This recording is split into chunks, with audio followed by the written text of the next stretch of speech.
បងប្អូននេះឃើញហ៎មាន់មួយហ្នឹងណាទាំងអស់ញីអាឈ្មោលគេយកទៅគេស្លាប់បាត់ហើយមកខាងនេះមួយហ្នឹងបងប្អូនហើយចាំមើលប្រឡោះទូចមួយឯងវាចេញណាវានិយាយទៅសัตว์ទេអាយើងចំវាដឹងហ្មងនេះមើលតែមួយហ្នឹងវាចេញមកឲ្យតែពេលដាក់ចំណីព្រឹកឡើងហ្នឹងគឺវាមកហើយតែពេលព្រឹកហ្នឹងឯង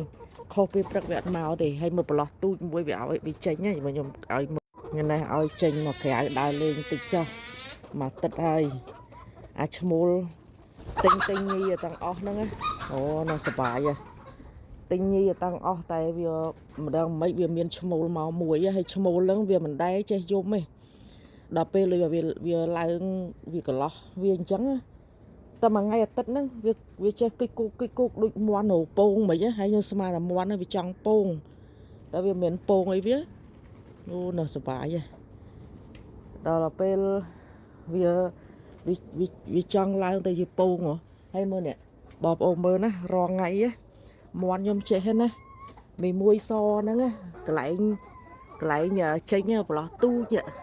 ចប្រហែលជាមួយចាអាមនៅវាចេញរួចទេហើយកន្លែងនេះប្រឡោះទូចបន្តិចវាដល់ម៉ោងវាចេញហ្មងវាចេញប្រាប់យើងថាវាអីគេដល់ម៉ោងបាយម៉ោងទឹកវាហ្នឹងណាហើយនេះមេឃភ្លៀងហើយអាឈ្មោលទៅបាត់ហើយអាឈ្មោលមានតែមួយហ្នឹងហើយអាផ្ទះនៅខាងក្រោយនេះផ្ទះនៅក្រោយខ្ញុំនេះផ្ទះហ្នឹងផ្ទះរុស្ស៊ីឯងព្រោះវានិយាយវាមិននិយាយតង់អាមេរិកាំងទេព្រោះនៅអាមេរិកនេះគ្រប់ជាតិសាសន៍មកនៅហើយវាលឺតែមន់យើងស្រែកតែមកងូកណាស្រែកថ្ងៃអាទិត្យហ្នឹងរបៀបតែគ្នាតែចាប់ផ្ដើមពេញកន្លោះហ្នឹងណាបើខ្ញុំម្ចាស់ខ្ញុំអត់ដឹងថាវាឈ្មោលផងហ្នឹងស្មានតែវាញីតាមពិតវាឈ្មោលណាហើយដល់ពេលថ្ងៃយប់ថ្ងៃអាទិត្យយកវាហ្នឹងទៅដាក់នៅការ៉ចដាក់នៅការ៉ចទៅសេពចូលថ្ងៃអង្គារថ្ងៃពុធវាចេះស្រែកគូកតណាដល់ចេះស្រែកគូកតថ្ងៃពហុគេមកយកទៅស្លាប់បាត់ហើយចុះអត់ហ៊ានដឹងយកទៅណាហើយកូនខ្ញុំបខំឃ្លានហើយចូលមកដល់ខាងនេះចូលខាងនេះហើយចូលឡើងអាពីរនាក់នៅនោះហើយ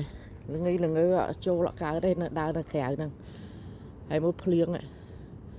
ងរហូតខែហ្នឹងទៅអាឈ្មោលមានតែមួយអត់ដឹងទេទិញតែញីមកខ្លាចគេកំភ្លេនដល់ពេលទៅស្មានតែទៅចេះឆ្ងល់ចុះមាន់ហ្នឹងវាធំខុសធម្មតាអញ្ចឹងឈ្មោលឲ្យគ្នាមិនដែលស្រែកសោះតែផឹកឡើងវាឡើងខ្លួនវាសេគុកកអានេះបើនៅក្រោយនេះវារស់រឿងហ្មងដល់ពេលថ្ងៃអាទិត្យយកវាទៅដាក់ការ៉ចអង្គារពុធពហុថ្ងៃពុធនៅក្នុងការ៉ចបាន3ថ្ងៃជីវិតចាប់ផ្ដើមសេកហើយលើហ្នឹងនេះមានប៉ុណ្្នឹងអានេះនៅសល់បាន8 10មាន់នេះ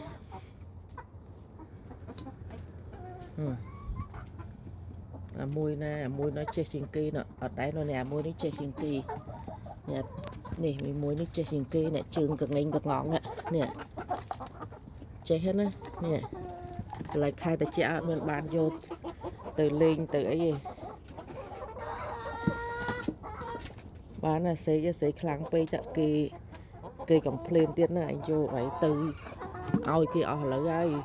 ខំពងសេកថ្ងៃនេះឲ្យចេញមកក្រៅ